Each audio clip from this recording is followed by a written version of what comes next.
All right, ladies and gentlemen, in today's video, we are going to be talking about Game Pass. Now, Game Pass is something that we discuss quite often on this channel. And every time we discuss it, I always have Xbox fanboys that go crazy in my comments like, you need to leave Game Pass alone. It's the most amazing thing in the world. Stop trying to get them. It's like, bro, I'm not trying to get them to stop anything. I think Game Pass is amazing for the consumer. But what I've always said in many videos is that Game Pass is so obviously bad for the majority of developers that get sacrificed to Game Pass.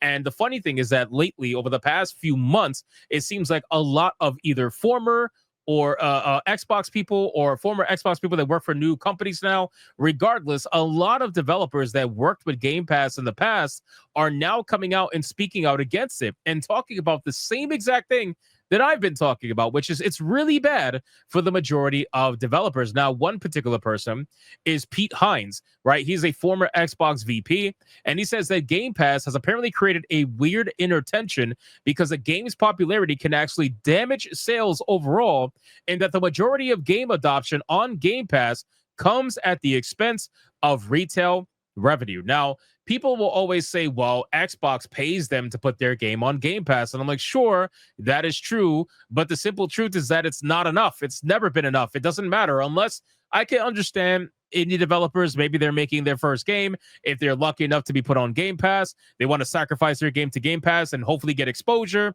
Maybe. Kinda. You know what I mean? Sort of. But there are games out there that have proven that Game Pass is not going to stop them from getting their game bought because their game is so good that people end up wanting to buy it anyway. Expedition 33 is one of them. Oblivion Remastered is another one. Hollow Knight Silksong is another one that just recently came out. It's on Game Pass. Almost 600,000 concurrent people on Steam. So clearly, Game Pass is not an end-all, be-all killer. However, it is for games that are not like Hollow Knight, for games that are not like Expedition 33. If there are games out there that are not as good or deemed not a must-have, then what most people are going to do is they're going to say, well, it's on Game Pass. That's where I'm going to keep it. You know what I mean? They're going to keep it on Game Pass. They're not going to bother buying the game, and they're not going to get any retail revenue. And that's exactly what this person is saying. So we're going to check this out and see exactly what he's got to say about this entire situation. Pete Hines, the former vice president of communications and marketing at Bethesda, recently opined on what he described as short-sighted thinking, driving subscription-based game services like Game Pass. If you don't figure out how to balance the needs of the service and the people running the service with the people who are providing the content, without which your subscription is worth jack shit, then you have a real problem. Now, again, I fully understand that this is a service that is good for the consumer. There's no doubt about it.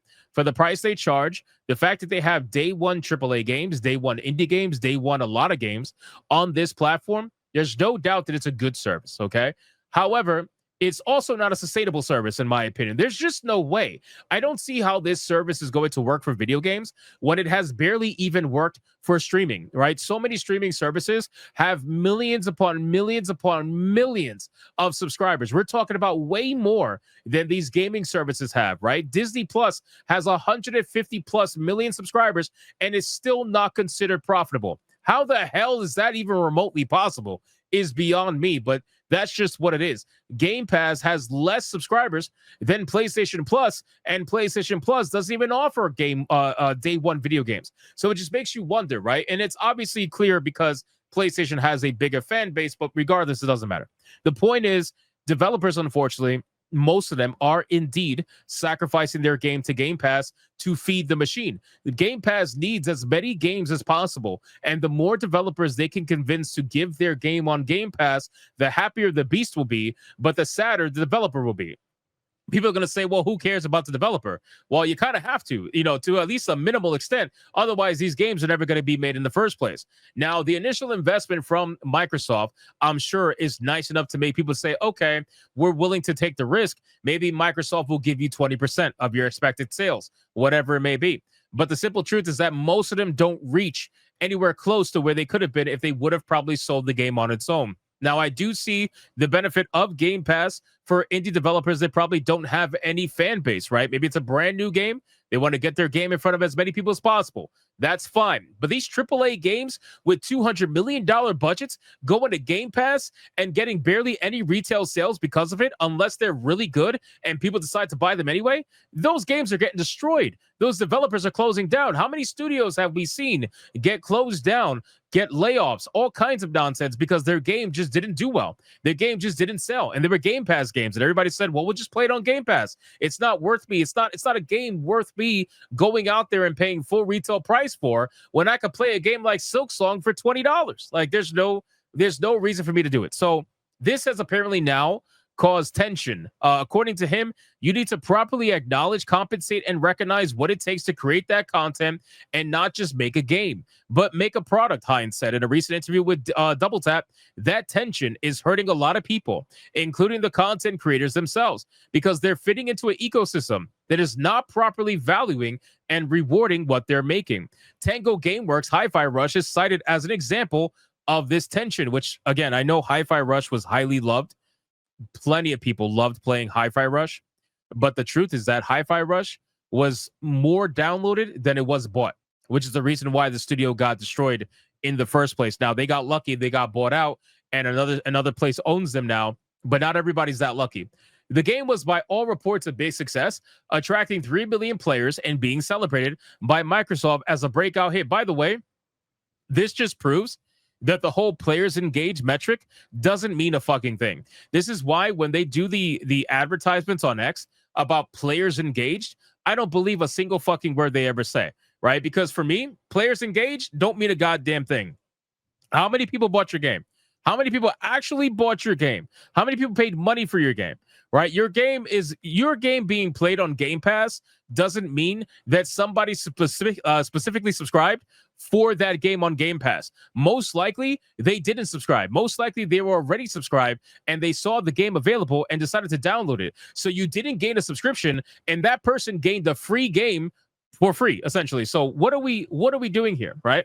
Anyway, but 3 million players, many of which presumably arrived through Game Pass, isn't the same as 3 million sales, which is what we've been saying forever, but the shills will tell you otherwise. And in June 2024, Microsoft closed the studio. An explanation for the closure was never really provided. Words were never spoken, but little was said. But the obvious bottom line was that creating a popular game wasn't enough to ensure continued employment.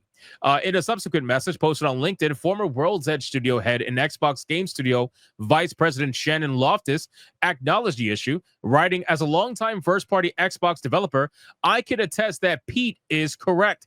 While Game Pass can claim a few victories with games that otherwise would have sunk beneath the waves, Human Fall Flat, for example, the majority of the game adoption on Game Pass comes at the expense of retail revenue. Unless the game is engineered from the ground up for post-release monetization," Loftus wrote, "I could and may someday write pages on the weird inner tensions that this creates." So, again, guys, all the stuff that I've been saying about Game Pass for the longest time seems to be true, where, sure, it's great for the consumer. It's great for the gamer, and that's great. I want more options for gamers. However, in terms of developers and studios staying afloat and being able to make any sort of retail money whatsoever and not having layoffs and not having firings and all this stuff, it's almost impossible. This is why there are tensions in the AAA industry. This is why when you go the subscription service, you always have to feed the beast. You cannot go 1 month without feeding the beast. If you do, that is going to be extremely problematic, especially in a day and age where prices are rising